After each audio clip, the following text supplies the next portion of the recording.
Segundo livro das Crônicas, capítulo 7, versículo 1.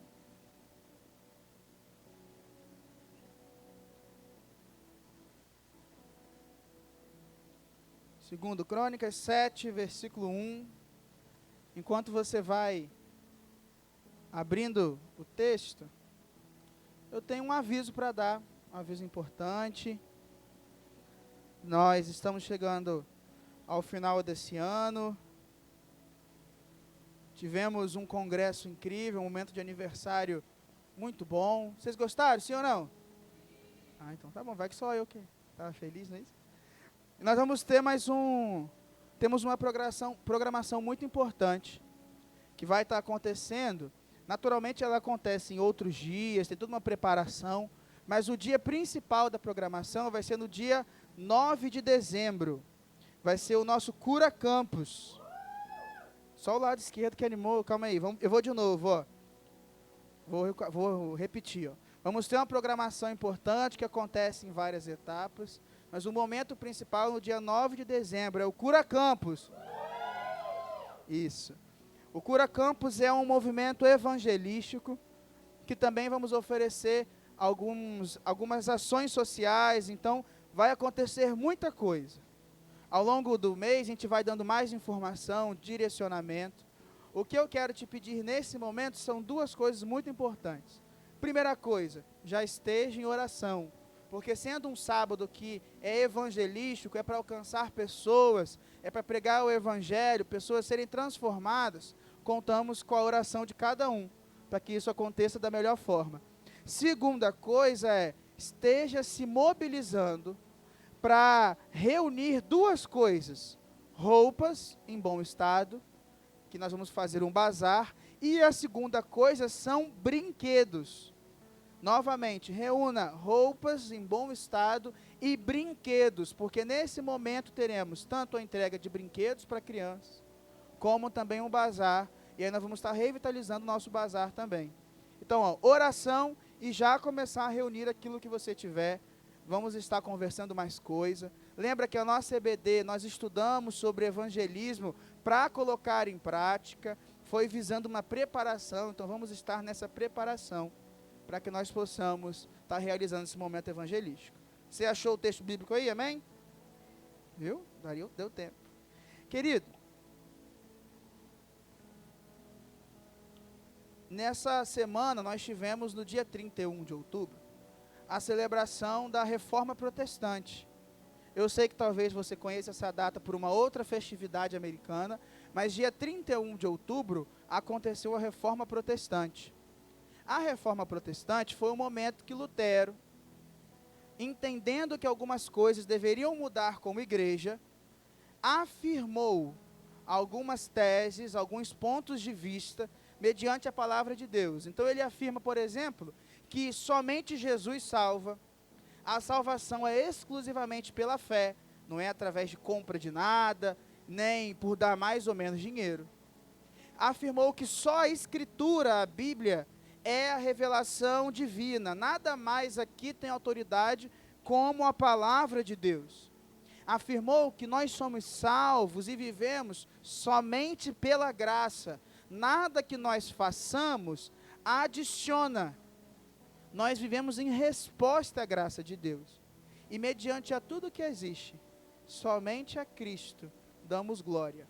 Então isso que para nós é tão comum viver como igreja, teve um momento específico que foi multiplicado, revelado. A igreja viveu um momento de sacrifício, de perseguição, até que houve então a Reforma Protestante. Eu estou contando isso porque algumas coisas que acontecem na Reforma Protestante, que são naturais hoje, nos dão sentido. Uma ação evangelística, esse momento de culto, o nosso dia a dia, ele precisa ter um motivo. Nós existimos por alguma razão. E é sobre essa razão de existência que eu queria que a gente estivesse conversando. Porque, às vezes, a gente, sem querer, perde. Não, mas para que eu existo? É para isso, é para aquilo. Então hoje é um momento de nós, depois de um mês que celebramos, animamos, ouvimos sobre como viver a missão, a gente dá aquele passo de, opa, deixa eu confirmar o motivo da minha existência, que tem tudo a ver com essa reforma protestante. Vocês acharam o texto bíblico, amém? É um momento histórico importante. O rei Salomão havia concluído a obra do templo de Jerusalém, a morada que naquele período era a morada do Espírito de Deus, a morada do Senhor, representava o culto ao Senhor, e foi nesse momento que estava sendo inaugurado. E aí vamos ver o que aconteceu depois que o rei Salomão orou. Versículo 1. Quando Salomão acabou de orar, desceu fogo do céu e consumiu o holocausto e sacrifícios, e a glória do Senhor encheu o templo. Os sacerdotes não podiam entrar na casa do Senhor, porque a glória do Senhor tinha enchido a casa de Deus. Todos os filhos de Israel, vendo descer o fogo e a glória do Senhor sobre o templo, se inclinaram com o rosto em terra sobre o chão, e adoraram, e louvaram ao Senhor, porque Ele é bom, e porque a sua misericórdia dura para sempre. Queridos, repare, Salomão orou, inaugurou o templo, o povo estava todo reunido perante aquela construção. Você imagina o povo de Israel reunido? A construção, o templo é gigantesco. Todo mundo reunido, estava pronto. O tabernáculo, a arca da presença veio até o templo, foi colocado lá dentro. Salomão orou, eles colocaram as ofertas no templo. E aí, depois da oração do povo, clamando e falando, olha Deus, concluímos esse lugar para que haja a sua habitação, Deus responde. E o texto, em 7 versículos, faz questão de repetir 3 vezes sobre a glória de Deus. Primeiro, que a glória de Deus encheu, consumiu, primeiro ela consumiu a oferta, ela encheu o templo, e depois ela fala da resposta do povo, mediante a glória de Deus. Queridos, a razão da nossa existência está completamente conectada com a glória de Deus. Se alguém perguntar, olha, para que nós existimos? A sua resposta, que completamente responderia é, eu vivo para a glória de Deus. Qual é o motivo da nossa existência? Existimos para a glória de Deus. E existindo para a glória de Deus, nós somos felizes com isso. Há um documento antigo, que é a confissão de fé de um lugar chamado Westminster, lá atrás, 1600 e pouco, que ele responde isso, a pergunta, qual é o motivo da nossa existência? Qual é o motivo de tudo que fazemos? É para a glória de Deus. Mas eu não quero somente essa afirmação ser suficiente para dar o norte da nossa existência. Eu quero olhar a palavra de Deus em múltiplos textos. Exemplo, nós cantamos, porque dele, por ele, para ele são... Vocês não sabem a música, não? Ó, cantando a gente sabe, ó. Porque dele, por ele, o quê? Para ele. Aí a gente canta o refrão assim, ó. A ele a... De novo. A ele a glória. Amém. Então nós declaramos o que está em Romanos, capítulo 11, o seguinte, porque dele, por ele, para ele são todas as coisas. Tudo que existe tem como motivo central Deus. Porque se tudo que existe tem motivo central Deus, inclusive o seu trabalho, a sua vida, a sua família, a ele seja a glória. Então a glória de todas as coisas está direcionado o tempo todo a Deus.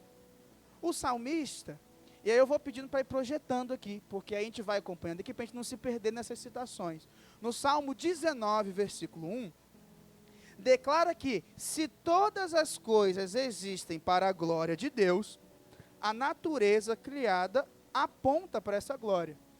Os céus declaram a glória de Deus e o firmamento proclama a obra das suas mãos. Então, toda a natureza aponta para algo. Se eu olhar, por exemplo, que nós temos 60 trilhões de células que formam o nosso corpo, eu diria, nossa, isso é algo incrível. Nós fomos feitos para a glória de Deus. 7 bilhões e meio de pessoas existem atualmente e são diferentes entre si. Planetas coexistindo. Se não me engano, o tamanho do universo é 90 bilhões de anos-luz. Ou seja, se eu pegasse um carrinho ali, um Fusca, que andasse na velocidade da luz, eu atravessaria o universo em 90 bilhões de anos. E isso nem cabe direito na mão de Deus. É tão pequeno que nem ocupa a mão. Deus é muito maior que todo o universo criado. E tudo que existe diz o seguinte, declara a glória de Deus. Repara o seguinte, queridos. A Bíblia era muito clara em dizer assim, ó, Romanos, se não me engano, capítulo 8, versículo 1. Ela declara como grande problema da criação, da humanidade, uma coisa. Opa, perdão, essa referência fui eu que errei. Porque todos pecaram e destituídos estão da glória de Deus. Deixa eu encontrar aqui em Romanos. Se a mídia achar primeiro, fala amém, que eu já olho aqui atrás. É 6:1?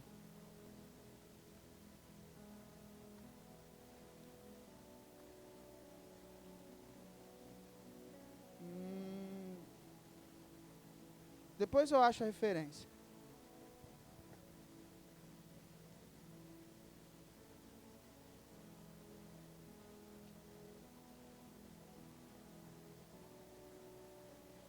Acho que é o 3.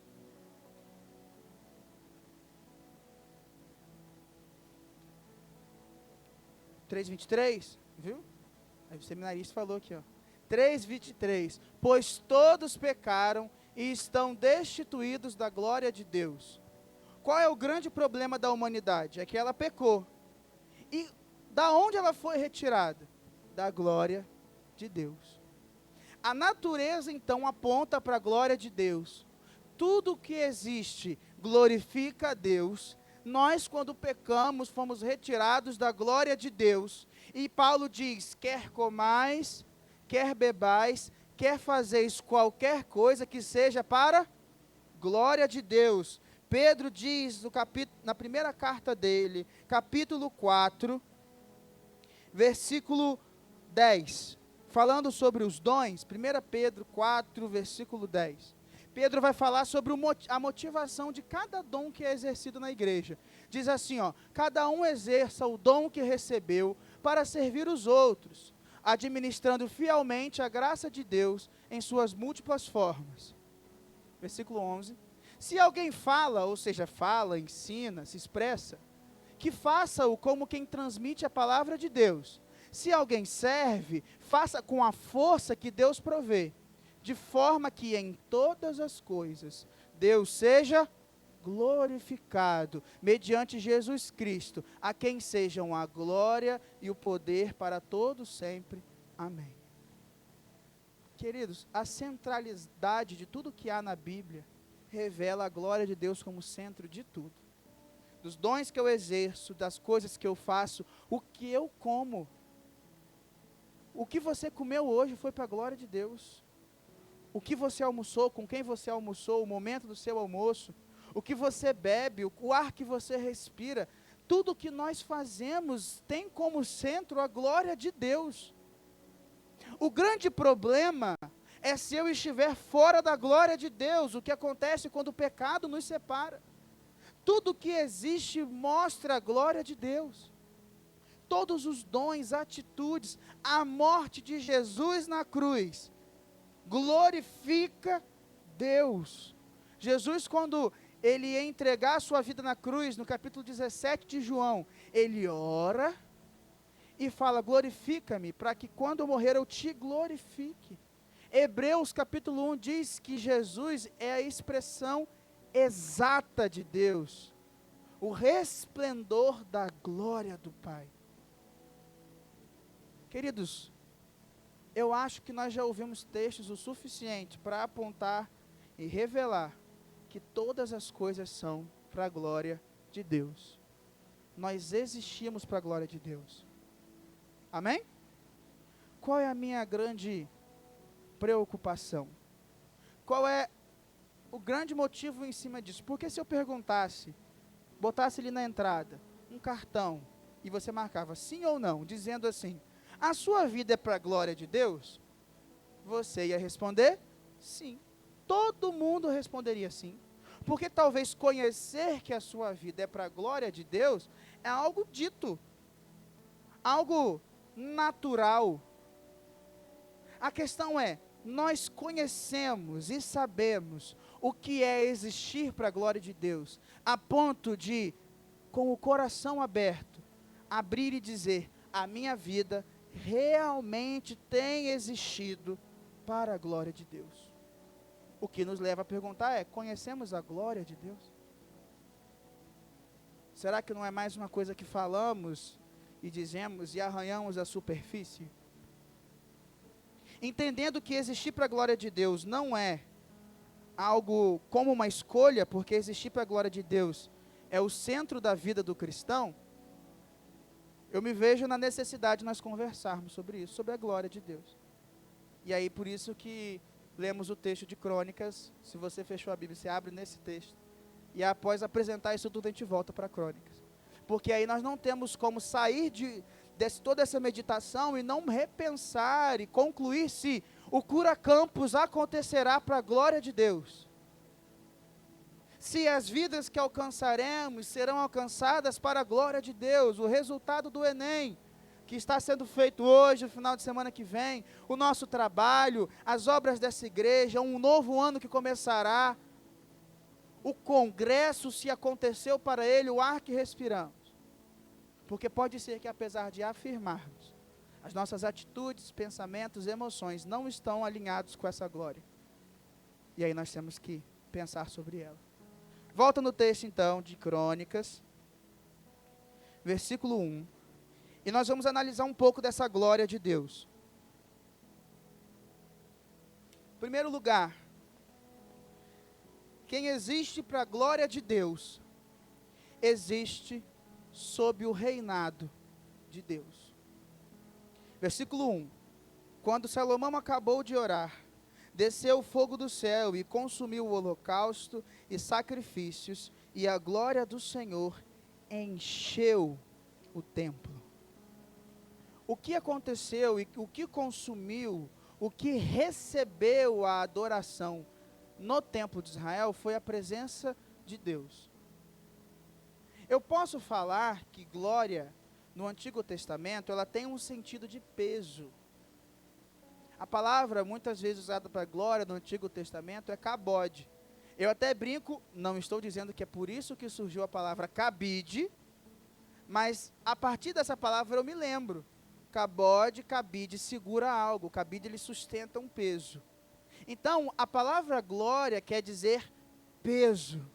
Algo que deixa pesado o ambiente. Então, a glória de Deus, sempre que se manifesta, ela apresenta uma realidade completamente diferente do normal.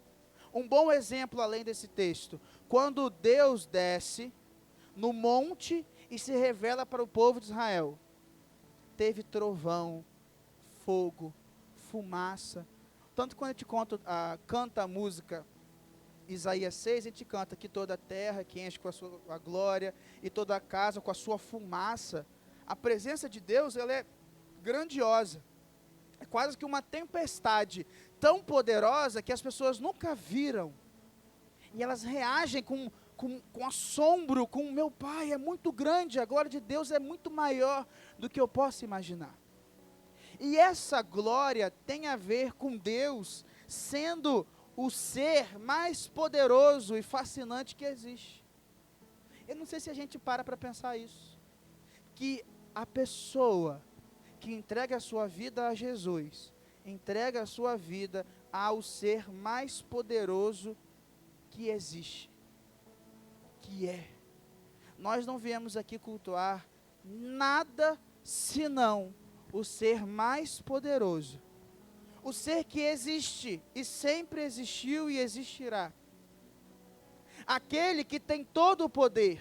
Ele tem poder sobre qualquer enfermidade, Ele tem poder sobre tudo que existe, Ele está presente em todos os lugares, Ele está presente aqui, quando louvamos ao Senhor animados, mas está presente no seu dia triste, Ele está presente quando você precisa de consolo, na sua angústia, na sua tristeza, na sua falta de esperança, quando você deita em paz, quando você se levanta, quando você sai pela rua, Ele está na sua entrada, na sua saída, Ele te protege de dia, te protege de noite, Ele cuida da sua vida o tempo todo, não tem nenhum buraco que você possa se esconder da presença, não tem altura que você possa fugir da presença, a glória e Deus está em todos os lugares. Então Deus está sendo adorado, não porque é uma brincadeira, ou porque simplesmente a gente só ouviu, vamos adorar, não, é porque Deus Ele é tão grande, que eu não tenho outra reação. Repara no versículo 2, os sacerdotes não podiam entrar na casa do Senhor. Imagina, queridos, vamos fazer um exercício de ilustração, que esse prédio aqui, pequeno perante essa construção de Jerusalém, mas esse prédio estivesse tomado pela glória de Deus, nós não conseguiríamos entrar. Para não conseguirmos entrar, a presença de Deus, ela é palpável, ela é densa, de forma a impedir, a gente não conseguiria coabitar na presença de Deus. É essa presença que esteve perante eles, perante o povo.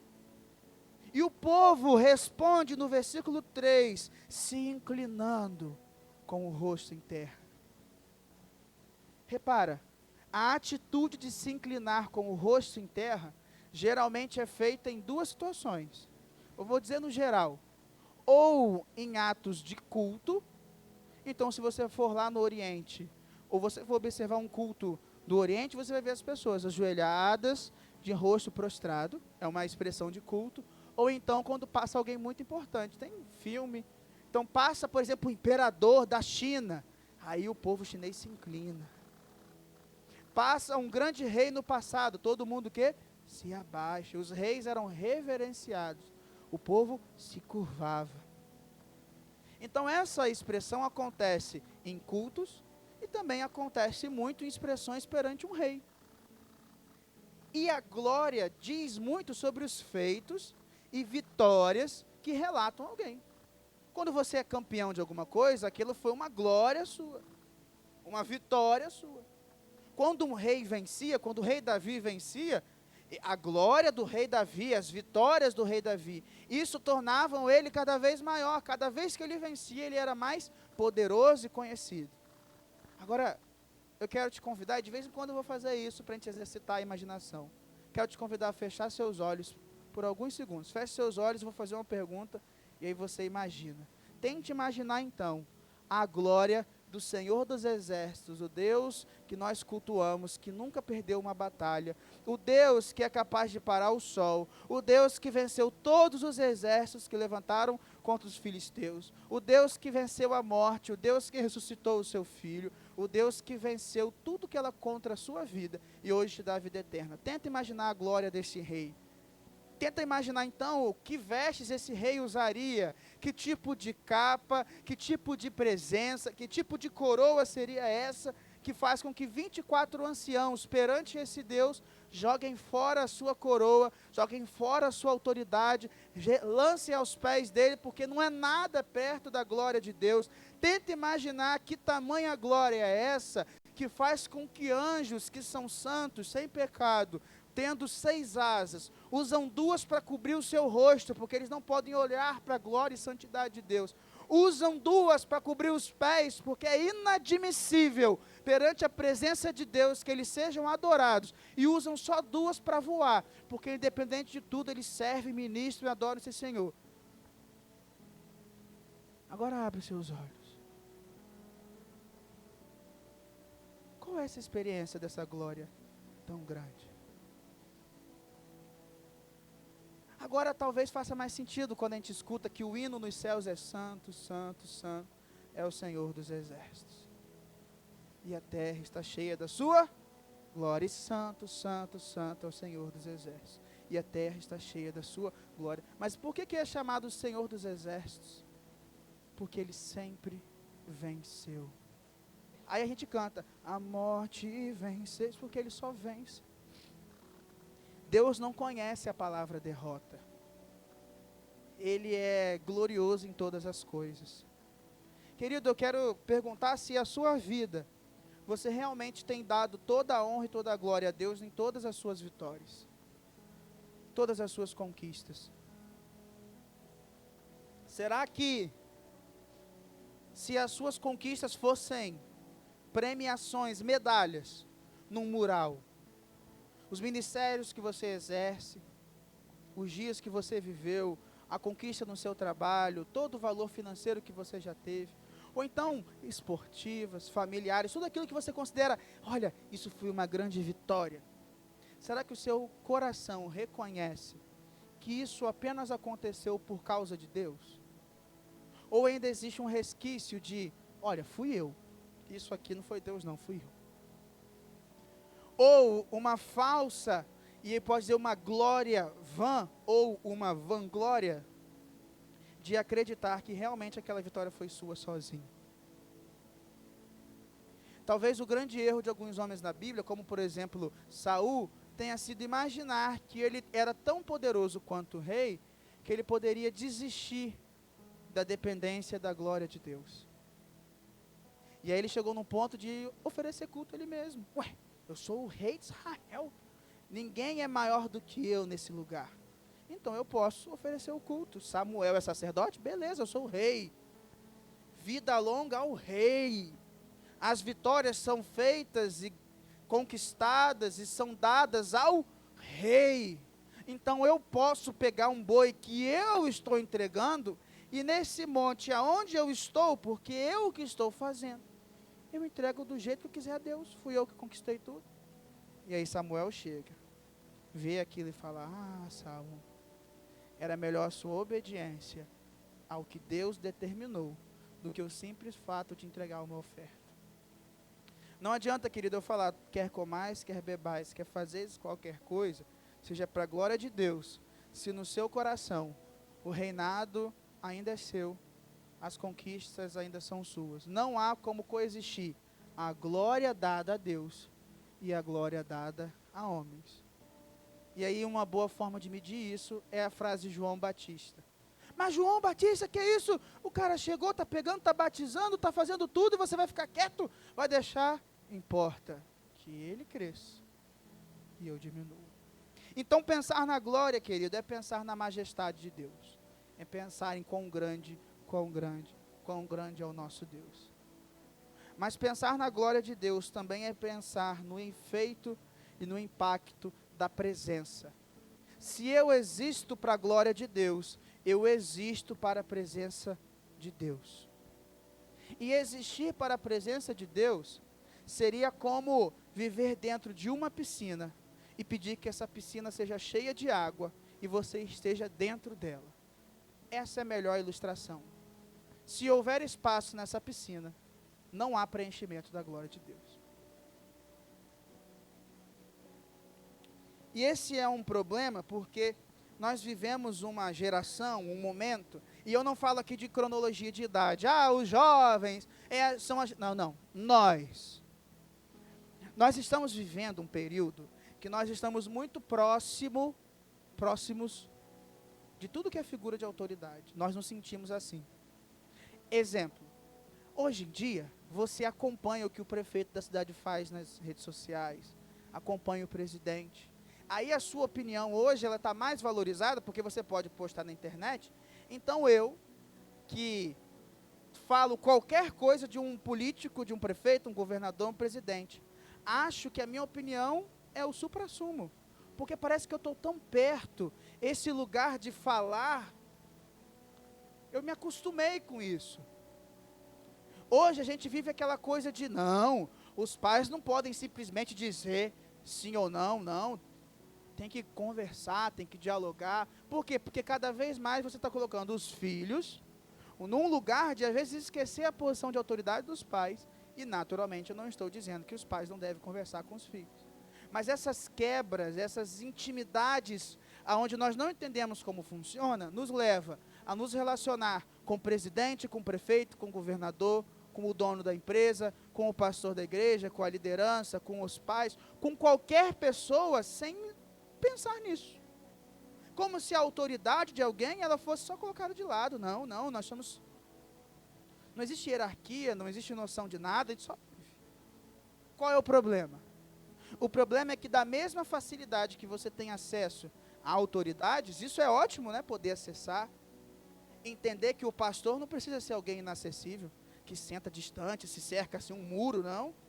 Só que da mesma forma que hoje a gente acessa com mais facilidade uma autoridade, nós também nos damos ao luxo de se comportar de qualquer jeito perante a autoridade. E aí é o problema. Nós confundimos intimidade com qualquer coisa livre na presença de autoridades. E aí qual é o problema? Nós começamos a nos comportar perante um rei como se ele fosse qualquer um. A não respeitar a palavra de um rei, porque é a palavra de qualquer um. E daqui a pouco os líderes que foram entregues esse ministério porque Deus quis, são qualquer um. Eu faço o que eu quiser, porque eu vivo da minha forma na presença de qualquer um. E qual é o problema, queridos?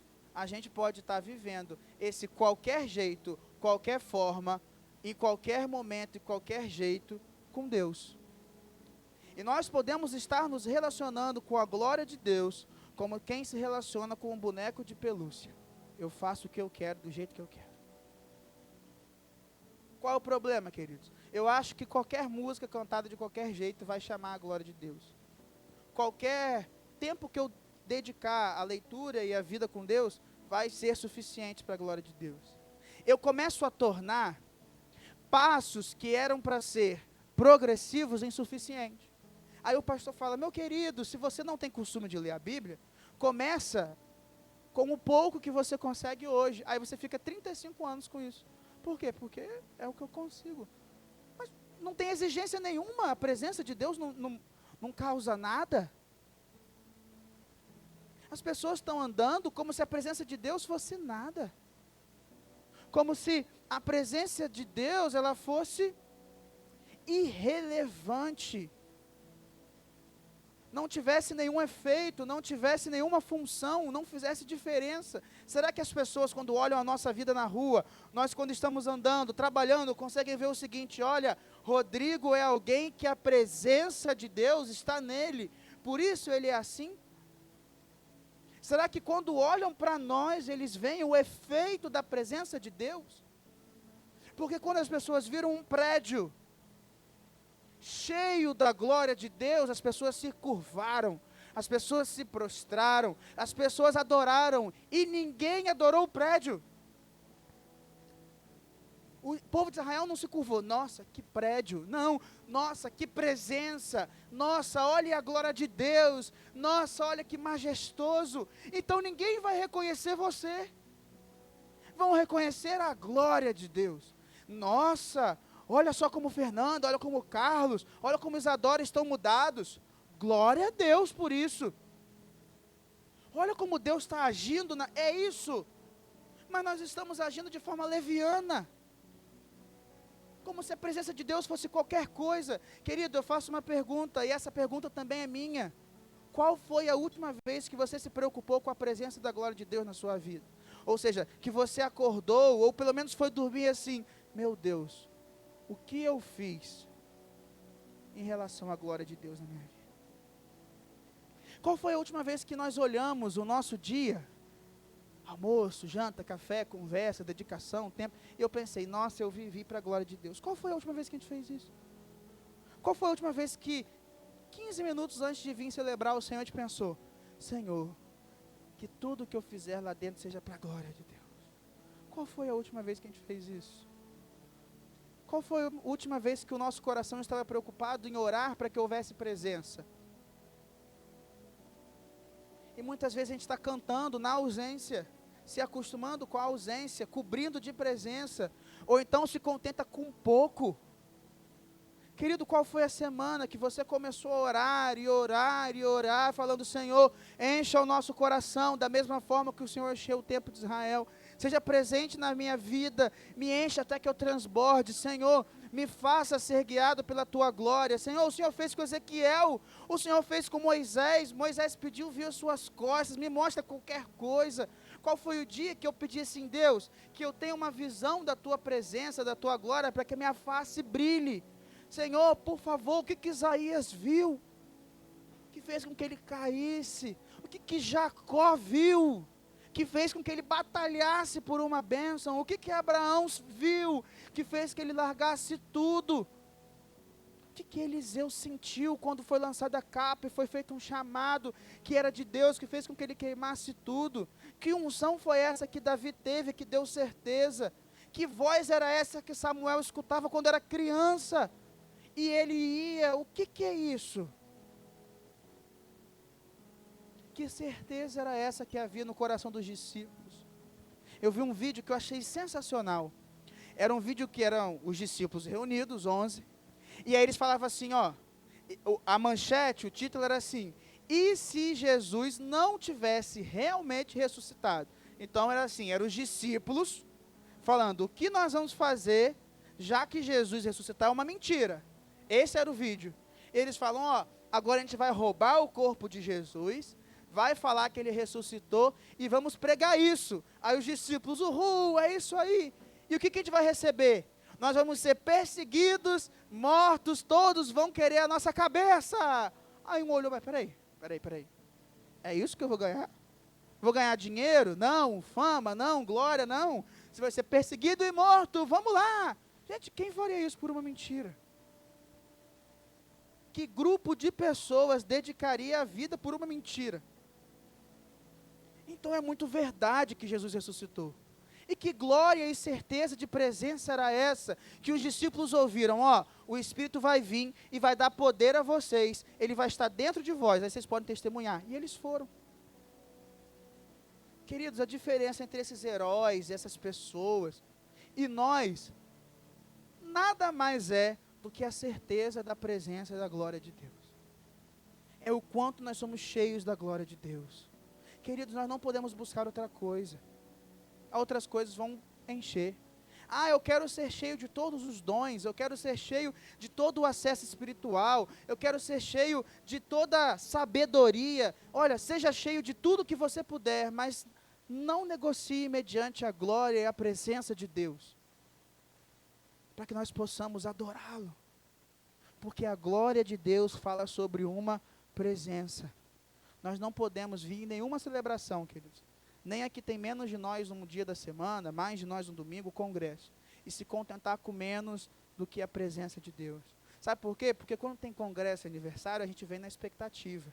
A nossa expectativa faz com que a gente anseie, clame e peça pela glória de Deus. Aí o congresso é o quê? Uma resposta. Nossa, pastor, no congresso Deus estava assim, era tão presente, tão cheio, que eu quase me sentia expulso daqui. Eu nem conseguia sentar na cadeira porque tinha alguém, era uma presença muito grande. Ah, pastor, não vejo a hora do próximo congresso.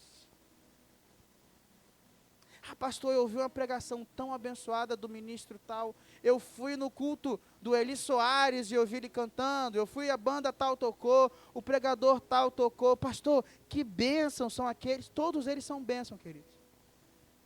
Mas o centro daquilo tudo é a glória de Deus. Porque a glória de Deus fala de uma majestade, a glória de Deus fala de uma presença, e a glória de Deus exige uma resposta. Deus existir exige uma resposta. Pessoas que não respondem não existem para a glória de Deus. Queridos, pessoas que não são transformadas não estão contemplando e existindo na glória de Deus. O que eu quero dizer? Se não há fogo, se não há holocausto sendo consumido, se não há presença, significa que o templo não tem a glória de Deus. Vamos ler o texto aqui, você está no capítulo 7, você está aberto aí, amém? Um grupo está, o outro grupo também, mas não respondeu que estava tímido. Vamos pensar, fazer um exercício de imaginação aqui? Versículo 1. Vou considerar o seguinte, ó. Quando Salomão acabou de orar, não desceu do céu a glória do Senhor. Ou seja, se a glória do Senhor não descer do céu, eu vou aqui na versão, ó. Então, ele acabou de orar e a glória não desceu.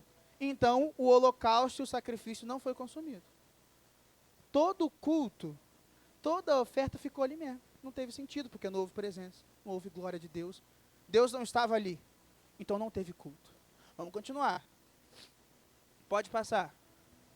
O templo, então, estava vazio, né? A glória não veio, não tinha fogo. Era um prédio bonito, arquitetura impecável, sabe? Lindíssimo, mas não tinha nada dentro dele. Então, os sacerdotes conseguiam entrar, as pessoas transitavam naquele prédio como se fosse qualquer outro prédio. Fazia o que quisesse, pode passar. Logo, os israelitas não veriam o fogo descendo. Como eles não veriam o fogo descendo, eles viveriam da mesma forma de sempre. Não se ajoelhariam e adorariam. Ficariam o quê? Olha que prédio bonito. Ninguém ia falar assim, nossa, Deus é bom, Deus cuida de nós. Não, prédio bonito, vamos seguir a vida, vamos lá comer um lanche, vamos lá fazer o quê? Vamos ali no ponto de encontro de Israel, vamos ali, vamos lá, na praça. Esse texto não seria nada. O que foi dito aqui não seria nada, não teria resposta. Ou seja, se não há culto, se não há transformação, se não há adoração, se não há resposta na presença, se não há uma vida transformada, é porque não há a glória de Deus. Talvez o motivo de muitas casas não serem transformadas é porque não tem a glória de Deus aqui dentro.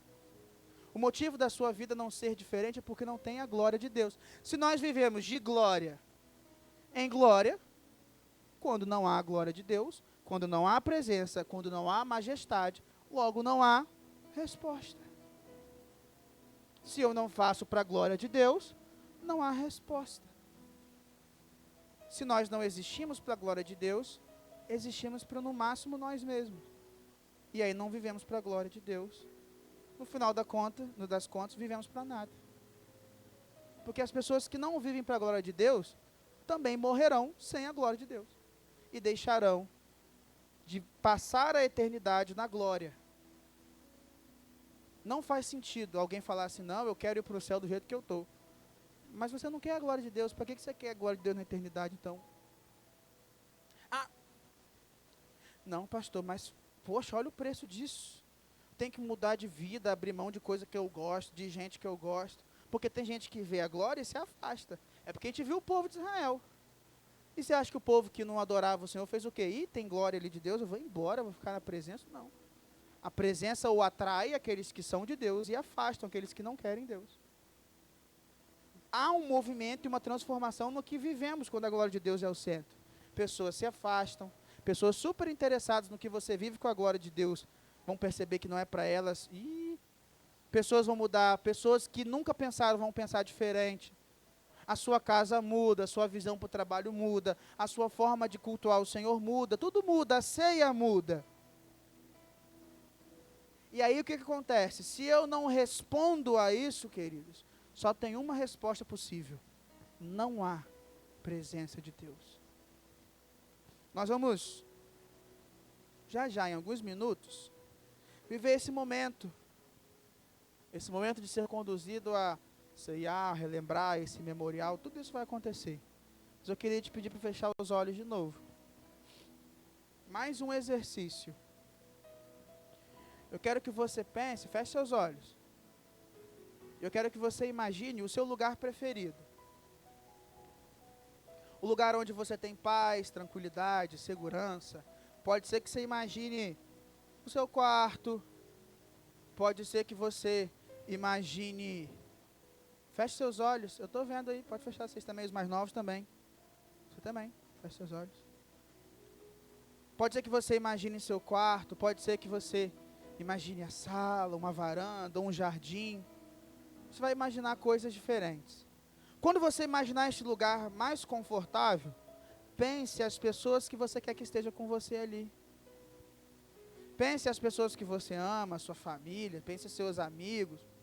Pensa se esse lugar vai ter só uma pessoa. Pensa um lugar onde você está mais confortável, onde você está vivendo o melhor com Deus. Agora que você está pensando num lugar de conforto, num lugar de amor, com pessoas, eu quero que você imagine, então, uma cadeira, um trono, no centro desse lugar, no espaço mais importante, onde todos veem. Aquele lugar que agora é o lugar mais importante. Então, todo mundo que está nesse lugar está olhando para essa cadeira. Eu quero que você imagine, se quando você pensa isso de coração, quem se senta nesse lugar é o Senhor, é Jesus. Se quem ocupa o lugar de evidência é o Senhor.